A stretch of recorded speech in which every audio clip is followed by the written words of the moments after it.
பக்தி ஒளி நேயர்களுக்கு என் பணிவான வணக்கங்கள். குபேரன் அப்படின்னு சொன்னாவே வந்துப்பானா பொன்னும் பொருளுக்கு அதிபதி, செல்வத்துக்கு அதிபதி, திருமாலுக்கே வந்து பார்த்தீங்கன்னா கடன் கொடுத்தவர். இப்படி புராண ரீதியாக பல வகையான பல கதைகள் நம்ம தெரிஞ்சிருக்கோம். ஆனா அதுவே வந்துப்பானா பைரவரா இருந்தா எப்படி இருக்கும்?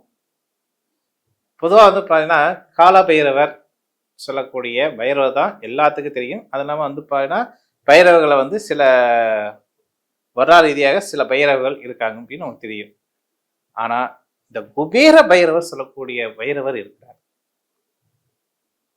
செல்வத்துக்கு அதிபதி குபேராக இருந்தாலும் அந்த செல்வத்தை காத்து நமக்கு பிடிமானத்தை வைத்துக் கொள்வது யார் அப்படின்னு கேட்டீங்கன்னா சிவபெருமானின் அம்சமான கால பைரவர் தான். அப்படிப்பட்ட பைரவர் குபேர பைரவராக அவரை அவ்வளவு சீக்கிரம் பார்க்க முடியாது. ஆனா அதுவே நீங்க பார்த்துட்டீங்கன்னு வச்சுங்களேன், அன்றைய நாளிலிருந்து உங்க வாழ்க்கை குபேர அமைப்புகள் உங்களுக்கு சேருமானா நிச்சயம் சேரும். குபேந்திரன் எப்படி சாதாரண பேருடைய நம்ம குபேந்திரன் அப்படின்னு சொன்னா அப்படியே நம்ம மனசெல்லாம் அப்படியே பரவசமாகும். பார்த்தீங்களா? அதுதாங்க. அப்படிப்பட்ட கோயில் என்னங்க இருக்கு தமிழ்நாட்டுல ஆச்சுங்களா? நம்ம மீனாட்சி அம்மன் இருக்கக்கூடிய மதுரை பகுதியில ஆச்சுங்களா? அந்த அம்மாளுடைய அந்த 4 கோபுர வாசல், அதுல தெற்கு கோபுர வாசல்ல பாதாள குபேர பைரவராக இருக்கிறார். இப்படி பாதாள குபேர பைரவராக இருக்கிறார். சரி, அப்படிப்பட்ட தெய்வத்தை பானா நான் இப்ப சொல்லிட்டேன். நாளைக்கு சார் நான் போறேன் சார், போய் அவரை நான் பார்த்தே ஆகணும் சார் அப்படி நீங்க போய் பார்க்க முடியுமா? அவருடைய அருளாசி இருந்தா தான் அவரை பார்க்க முடியும். அதே அவர் அருளாசி இல்லைன்னு வச்சுக்கோங்களேன், எப்படிப்பட்ட ஆளா இருந்தாலும் அவரை பார்க்க முடியாது. சரி சார், அப்படி அவரு நமக்கு எப்ப சார் அருளாசி தருவாரு?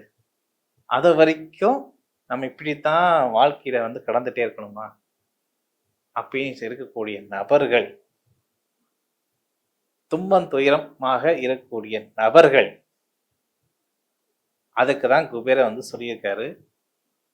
கால பைரவர் குபேரமாக இருக்கக்கூடிய பைரவர் என்ன சொல்றேன்னா, வாரத்தில் ஒரு நாள் ஞாயிற்றுக்கிழமை அன்று ராகு கால நேரத்தில்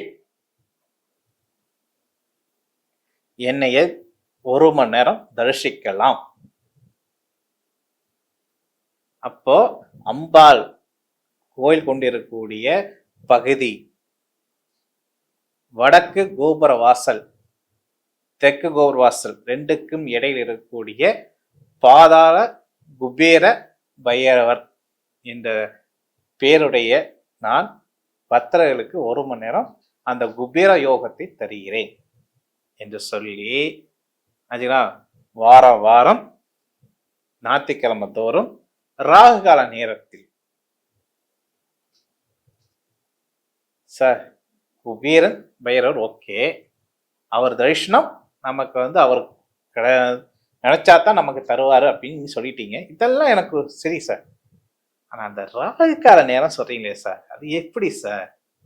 ராகுக்கு ராகு கேது சொல்லவங்க சாதாரண ஒரு சிவன் கோயிலையோ இல்ல அம்மன் கோயிலையோ இல்ல இந்த பிள்ளையார்கிட்ட பக்கத்துல 2 நாள் பின்னி பார்த்தீங்கன்னா அந்த சமயத்துல ராகு கேது வழிபட்டாதான் சார் நல்லது. அந்த சமயத்துல குபேர பைரவரை ஏன் சார் வழிபடணும்? நல்ல கேள்வியா? இதுக்கு அதுக்கு என்ன சார் சம்பந்தம் அப்படின்னு ஒரு எண்ணம் நமக்குள்ள தோணுமா? நிச்சயம் தோணும். அதுக்குதான் அந்த குபேர பைரவர் சொல்றாரு, நமக்கு பிடித்த தீமைகளை, நம்ம உடலில் இருக்கக்கூடிய வன்மத்தை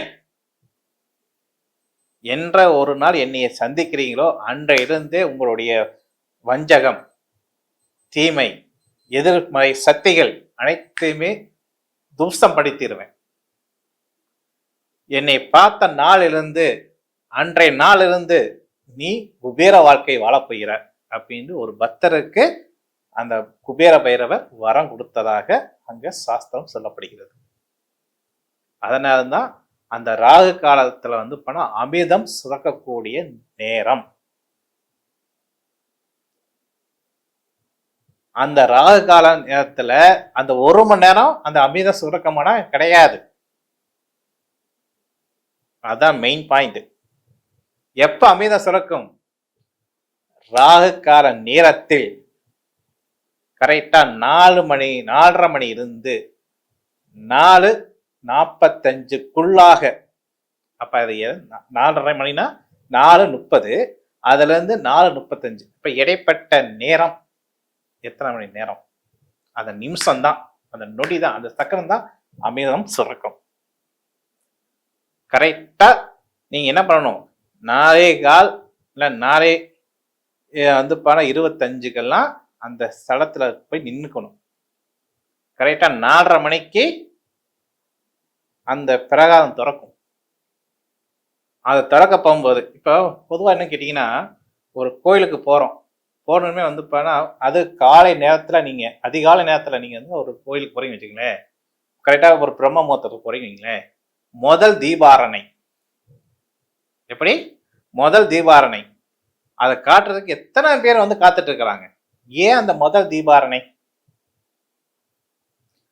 அந்த தீபாரணை காட்ட போகும்போது அந்த தெய்வத்துடைய அருள் நம்ம மேல் விழுந்து நம்மளுடைய குறைகளை அந்த தெய்வம் நிவர்த்தி பண்ணி கொடுப்பார் என்ற ஒரு சாஸ்திரம் சொல்லி வச்சிருக்கு. அதே போலதான் இந்த குபேர பைரவருக்கு சாஸ்திர ரீதியா என்ன செய்யுங்க, கரெக்டா 4:45க்குள் அந்த பைரவரை முதல் ஆராத்தியாக நம்ம பார்த்தோம்னால் நம்மளுடைய கர்மா வினைகளை